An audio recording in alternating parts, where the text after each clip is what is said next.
Benyo. Oh, what a dine.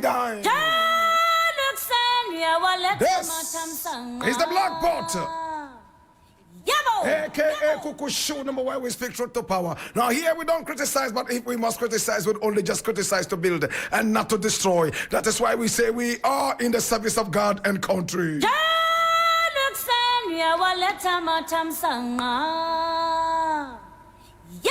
My brother, my sister, this is the black pot, aka Kukushunamo. And remember, here we don't criticize. If we must criticize, we'll criticize on just one condition: to build and not to destroy. That is why we say we are in the service of God and country. It's all about our country. It's all about Ghana. It's all about our people. This is the black pot, aka Kukushunamo, where we speak truth to power.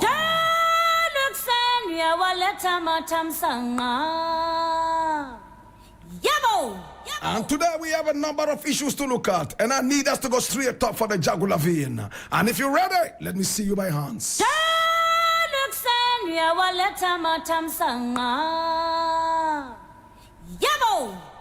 Now the first story we are looking at today is coming from Ghana Web, and it says how celebrities reacted to Cheddar's "I will dredge to get sea for Kumasi" statement. And I read, now the new force movement leader Nana Kwame Bediakon's plan to dredge a sea in the Ashanti regional capital Kumasi has been met with varied reactions from netizens, including celebrities. Now, the presidential aspirant known as Cheddar, during an interview with Ebusion FM in Kumasi, said the sea to Kumasi vision forms part of his ambition to open up Ghana's eastern and western corridors to facilitate trade. Cheddar, who visited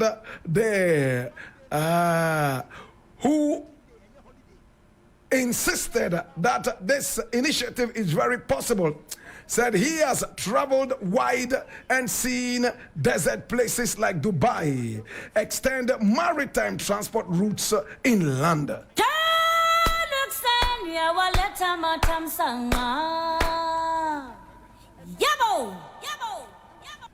Well, my brother Cheddar is speaking.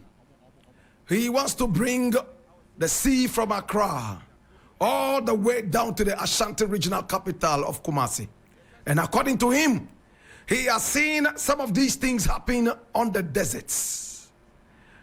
He has seen the sea move all the way from wherever it is to Dubai. He has seen, my brother, my sister, deserts enjoy maritime activities, including bringing the sea to the people. My brother, my sister, he said this on Ebusion FM right there in Kumasi. And many people have spoken against it. Many people are laughing. And many people, my brother, my sister, are also cracking up. My brother, my sister, people like Cheddar are political fraudsters. Political frauds. They have realized that the people's ears are so sweet. So they would always come back and tell you stories that you want to hear. But they don't truly mean good for the country. One lie Cheddar has told, and this lie is so monumental, so gargantuan. My brother, my sister, it has unseated all the lies that Baumia has told.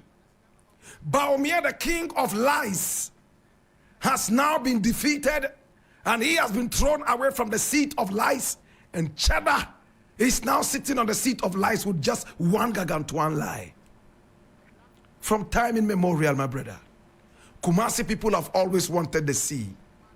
We have had people tell us that politicians can promise you anything, right from making a man become a woman, all the way down to a woman becoming a man, and all the way from building sky trains, my brother, my sister, and even turning a whole desert into a sea. My brother, my sister, now Cheddar says that when you go to Dubai, it's a desert, yet they've been able to bring the sea there. What is the truth about it? It's not just about listening to something and coming out to condemn it or to just talk in support of it. It's about checking what the facts are. We know that Libya was nothing but a desert. until Muammar Gaddafi was able to turn it into arable land. He did it. How was he able to do it, my brother? How did he do it in Libya? Is it true that the sea has been extended to Dubai? How did they do it? My brother, my sister, now we live in a country where Lavender Hill is still here. Lavender Hill is in need of serious dredging. The last time we heard about dredging, somebody was trying to scam Ghana of several millions of American dollars to dredge, when another person a few years ago wanted to do it for free. My brother, my sister, now dredging has become a big business in Ghana. Cheddar is going to extend the sea all the way from Accra, all the way to Kumasi. How is he going to do it? Is he going to do underground sea? Is he going to fly the water in planes all the way to Amakom or Swami? What is he going to do? My brother, my sister, when you look at people like this, you know straight away there's one thing on their minds: political scamming. I look at Cheddar and I laugh. He has realized how gullible Ghanaians are. He's realized that when elections come, you sell your birthright votes to politicians. At the end of the day, my brother, my sister, a guy like this comes out to tell you that he's so rich. And when you want to find out the source of his riches, he tells you it's not important. The most important thing is that he sold scraps and made millions. And when people try to go into it and ask him, oh, you sold scraps, how did you do it? He says, listen, don't ask me about how I made my millions. The most important thing is to watch what I can do. A man who is not ready to be accountable, a man who is not ready to tell you that this is how it is. He says he wants to rule you. Now he has come to tell you the joke of the century, that he will bring you the sea in Kumasi. And well-meaning Ghanaians are sitting down there and watching him. What a joke. If Cheddar had told us that he was going to dredge Lavender Hill to clear the place of debris, to be able to fix the place and the water would run cool, that would have been more credible. What do you think? What would Cheddar do if he has heard about Agenda 111? Agenda 111, my brother, my sister, failed from when it started. From Agenda 88, it's become Agenda 111 because Ghanaians love promises. Baumia became the king of promise. At the end of the day, look at the mess they have put us in. My brother, my sister, the least said about Cheddar, the better. This is a political fraud. This guy is nothing but a political fraud. He will dredge the sea all the way to Kumasi. He's not even ashamed saying this. How are you going to do it? Can you tell us? How is it going to happen? Ghanaians, we have all become idiots right now. Any Tom, Dick, and Harry can come and sit in front of us and tell us lies. When they dream and wake up, they bring their dreams to us and make them look like real. What would you expect from a man who molests tigers?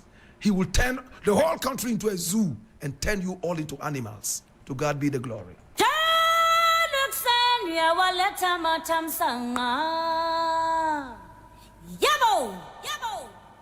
Next thing I want to look at is this, and it's coming from Peace FM Online. It says, son of the late Professor Addo Boahin, allegedly murdered in cold blood in East Legon. And I read, Christopher Addo Boahin, the son of historian and New Patriotic Party stalwart, Professor Albert Addo Boahin, has lost his life after armed robbers attacked him at his home in East Legon, a suburb of the capital in the Greater Accra region.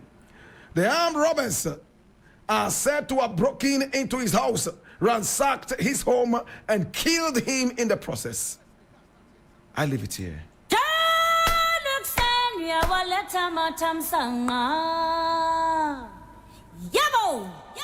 My brother, my sister, little is known about Christopher Addo Boahin. We know about his brother, Charles Addo Boahin, who recently was caught on tape via analysis cameras, trying to look down on Ghana and disgrace Ghana. My brother, my sister, it is serious. The other day we lost JB Dankwa. He was stabbed to death. This man here, Christopher Addo, was also stabbed to death in similar fashion. They entered his house whilst he was fast asleep. They attacked him, robbed him, and knifed him several times and killed him, same way JB Dankwa was killed. My brother, my sister, I do not like to see people lose their lives like this. I do not want to see people go down the drain. But one thing is clear: when the country becomes very difficult, when we see politicians flaunting their wealth, when the rest of the populace is so sickly poor, dancing in poverty, my brother, my sister, the ultimate is that some people might take the law into their own hands. When you live in a land where the king is always belly full, eating and drinking and making merry, whilst his subjects look at him very, very hungry and in poverty, the possibility of removing him from his throne is very high. What point is Black Rasta making? Today, every politician is in danger. Today, everybody related to a politician is in danger. We have seen how millions were found under the bed of a politician. We have seen how millions of British pounds and American dollars found in the closet of a politician in Ghana. And instead of having the president at least shut up and watch the institutions investigate this in a prima facie statement, he came out and told the whole world, I know this person will be exonerated. My brother, my sister, when you live in a country where justice is not served to the people, where the people who were supposed to serve justice and make sure justice is served look on whilst the kings and queens make merry in opulence, some of these things may happen. Again, I do not want to see people lose their lives. I am a respecter of lives. That is why I don't even eat animals. My brother, my sister, I am sad to hear about the death of this man here. He went to my school, Kwame Nkrumah University of Science and Technology. 1995, he finished. I finished in 2001. My brother, my sister, may his body, mind, and soul rest in perfect peace. Please, where the wicked rule, the country descends into poverty, rancor, bitterness, and chaos. But when the righteous thrive, the people thrive as well. Read it from the book of Proverbs. I leave it here.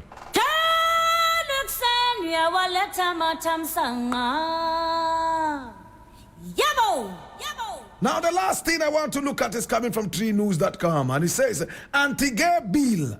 This is shameful and disgraceful. Sam George on AG's letter to Akufo Addo. And I read, one of the sponsors of the anti-gay bill, Samuel Nate George, has described the Attorney General's advice to President Nana Addo Dankwa Akufo Addo not to take any action on the Human Sexual Rights and Family Values Bill 2024, pending a Supreme Court decision on two separate applications for an interlocutory injunction against the bill as shameful and disgraceful. He also says it shows that the president's promise are mere rhetoric. Dear Nana Akufo Addo, this is not just shameful and disgraceful, but speaks to the fact that when it comes to your words and promises, they are mere fluff and flowery English. Once again, you prove to the Ghanaian people that you are not to be trusted. He wrote on X.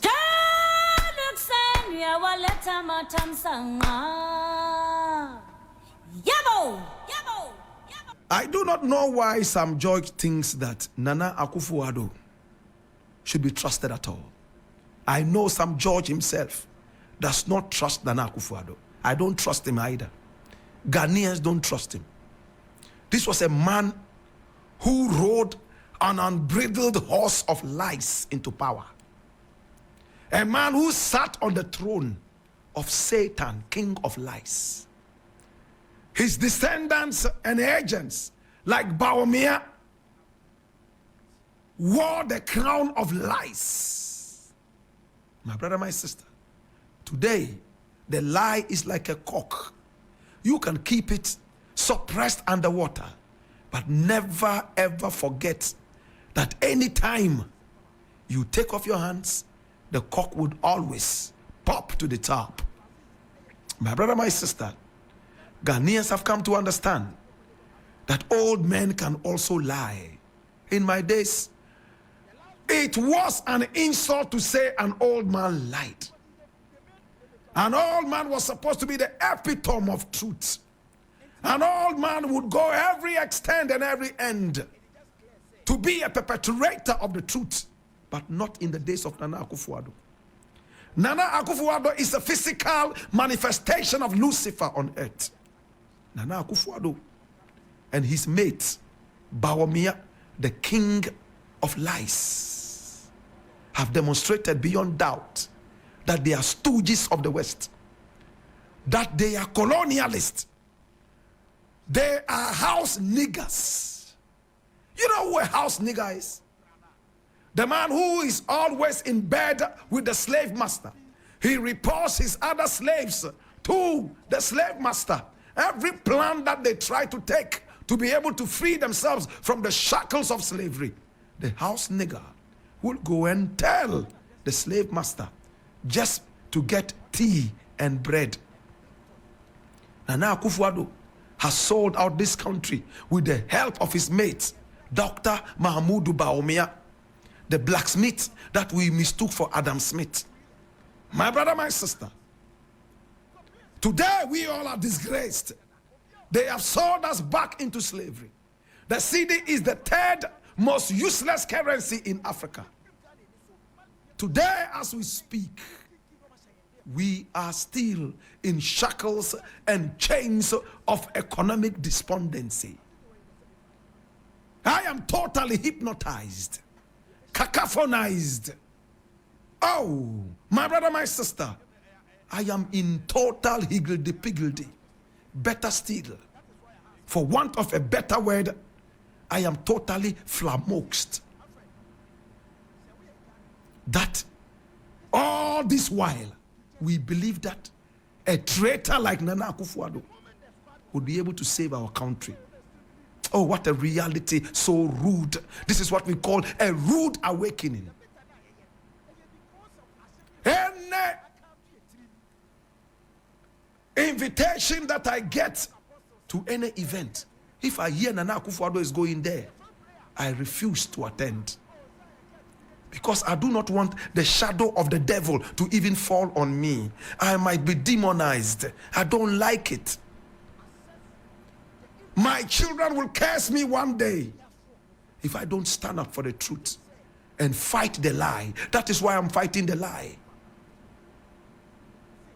The problem is not with those telling the lies. It's with the people who sit back and know they are lying, yet defend the lie. The friend of a thief is a thief, and the friend of a liar is a liar.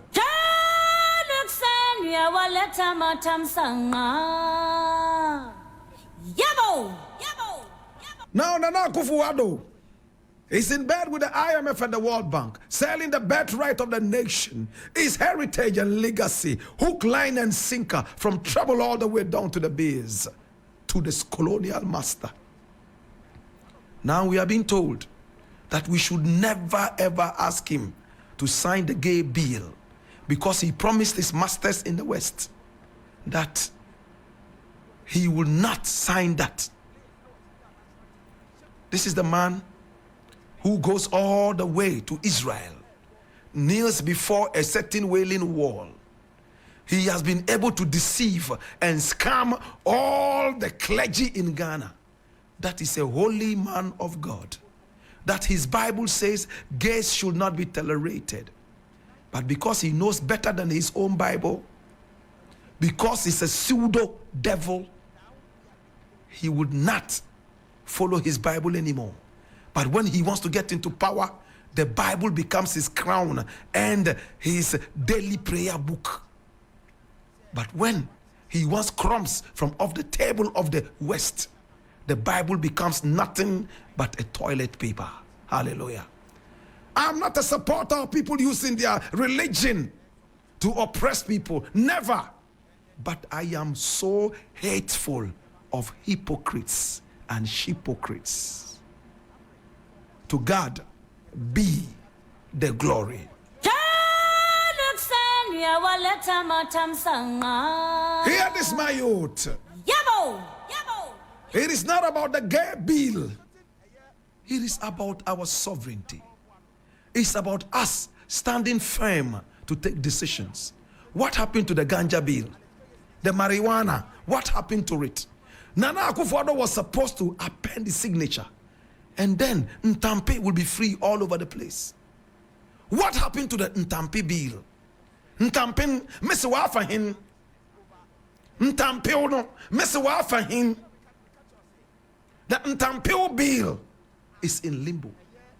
It's the same way the so-called family right, family values, blah, blah, blah bill would also fizzle into thin air like neon gas. If you trust in Nana Akufo Addo, again, it's about sovereignty and our ability to take decisions without kowtowing to the West. I leave it here. To God be the glory. It's been the Black Pot, aka Kukushunamo, and here we speak truth to power. This is 3FM.